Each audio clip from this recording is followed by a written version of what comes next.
Well, let's bring in David Marquet, who's a former nuclear submarine commander. He joins me now from Sarasota, Florida. David, it's a pleasure to have you on the show. You are part of a select group of people who have spent considerable time in submarines.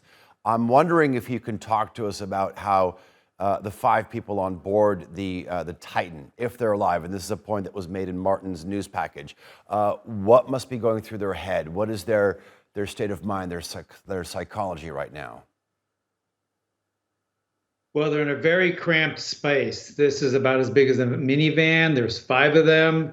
It's a very uncomfortable situation. It's pitch black. It's freezing. They're getting colder and colder, and they're running out of oxygen, and the carbon dioxide is building up inside the submarine. So they might start getting headaches, and then they start getting nausea.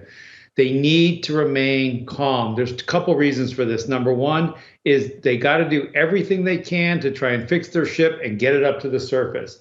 Number two is they need to try and communicate by getting either their communication gear working or by banging on the submarine and sending a signal out that the rescuers can come and find them. And the number three is they need to stay calm, to use as little oxygen as possible. Take a nap if you can, meditate, because all that metabolic activity that your body does takes in oxygen and then poisons you with the carbon dioxide that we exhale.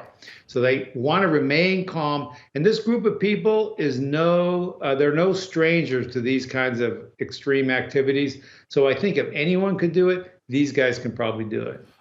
If they're banging on the hull, I'm wondering if the sonar equipment or other equipment that's been deployed, if that equipment is sensitive enough to pick up some of the sounds that are being emitted.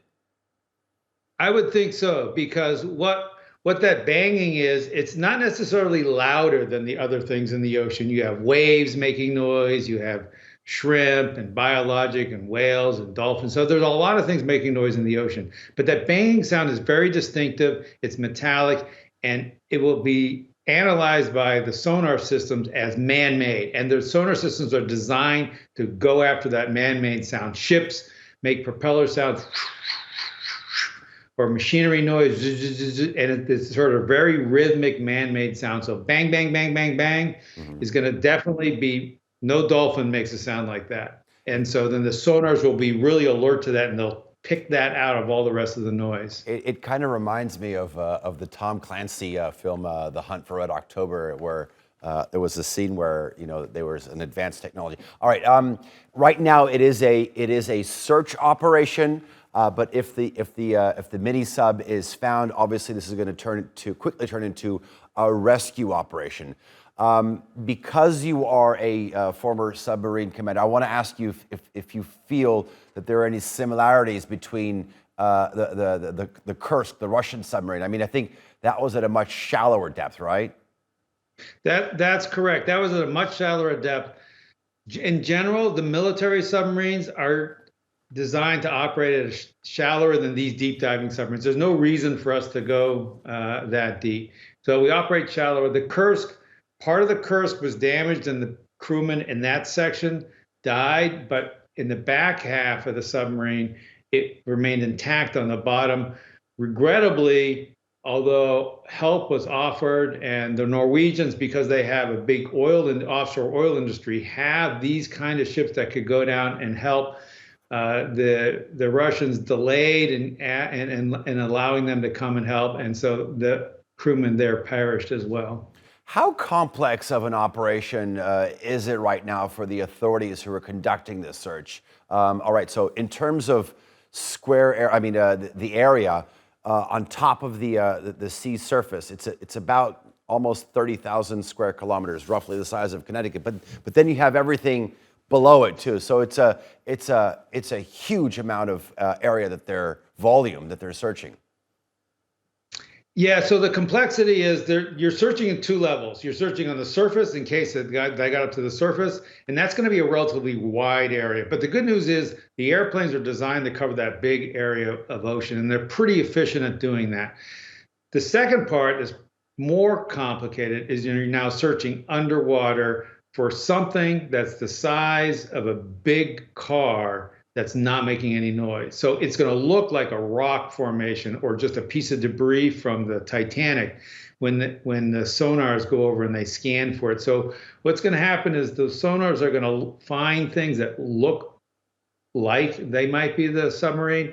And then we're going to have to run a ROV over there with a camera, actually look at it, I think, before we can determine, hey, we found the thing. And if for some reason that they've actually gone inside the Titanic, then that's really going to take a long time to find them. Okay, so essentially, I'm sorry. But I was say that's just part one. And then part two is, now that we found them, we got to get them up to the surface because they're bolted in there. The hatch is bolted from the outside. They can't even open it themselves. Okay, that's an interesting point. I'm wondering if a mini sub like this has some sort of feature where when they lose all power, that it could actually be positively buoyant and actually float to the surface of the water if it hasn't sustained any structural damage and imploded. Yeah, one of the material on this particular ship said that they had 7 ways of getting to the surface. For example, they could drive to the surface, they could drop ballast and rise to the surface, they could jettison the legs and rise to the surface. They had inflatable tanks that they could expand and rise to the surface. But it doesn't seem like any of those are operating. So to me, I'm faced with, it's either 7 things went wrong or the crew's become incapacitated for a reason, which is what I fear the situation is. Okay. David Marquet, thank you very much for joining us on TRT World. I do appreciate talking to you. Thank you.